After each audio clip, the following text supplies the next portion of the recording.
What do you do with a company that just can't get done? How do you put these companies out of their misery?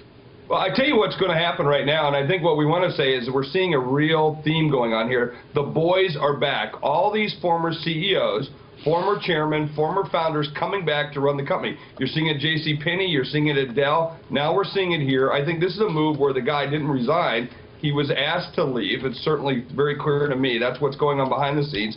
And Riggio is now putting in his players, and he's putting in the various pieces because he wants to take, and he announced back in February, that he wants to take these retail stores, and that's all he wants. He doesn't want the electronic business. He doesn't want the other pieces of it. He just wants this. I think they've already formed a partnership with Microsoft. They bought about 17. Is that going to happen? Let me get to that headline right now. Jeff Hayzlett, is that going to happen where Mr. Ballmer writes a check? I think so. They've already invested 17.5%. So I think the deal's already there to be able to get them into the book business.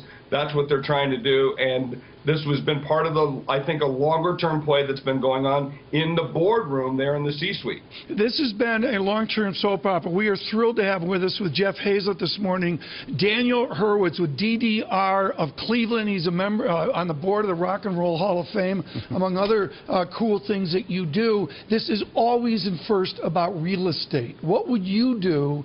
How would you advise Mr. Riggio at Barnes & Noble this morning? Well, we always like to think that real estate's the most important part of it, but it's really not. It's really about merchandising.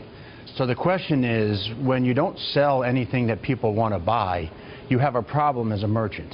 And that is the problem with Barnes & Noble today. So you can change all the bits and pieces. You can move personnel, you can move management, you can make your stores bigger, you can make your stores smaller, you can do all those things. But it's what you put in the store that's most important. So how do you merchandise a bookstore and an electronic media store and a coffee shop and a music store, whatever it is that they're going to do? There's a lot of Band-Aids. Jeff Hayzlett, answer the question to that, if you would, please. How do you do this, given the change in technology? Well, you know, that's one of the things I went out to all my fans. I said, hey, what would you want to see? And they're saying, hey, put the leather chairs back, put some of the service back, make it more like a browsing experience. They took all that out, tried to make it about the electronic play. That hasn't worked. It's not going to work. They need to get back to that customer where they have that intimate kind of activity in the retail experience. And if they can do that, I think people are still going to go back. And there are products that people want. Books are still selling. It might be in electronic form. We sold over 500,000 of my last book, so we know they still sell. Excuse me, that was a shameless plug. Well, may your pickup truck get stolen. Because you get me up this early in the morning, you can't expect that. Right? Well, Jeff, what I find really interesting about what you are advising here is not go after the technology, go for the old school book business, build on that, and don't try to get ahead of the Amazons and the Apples.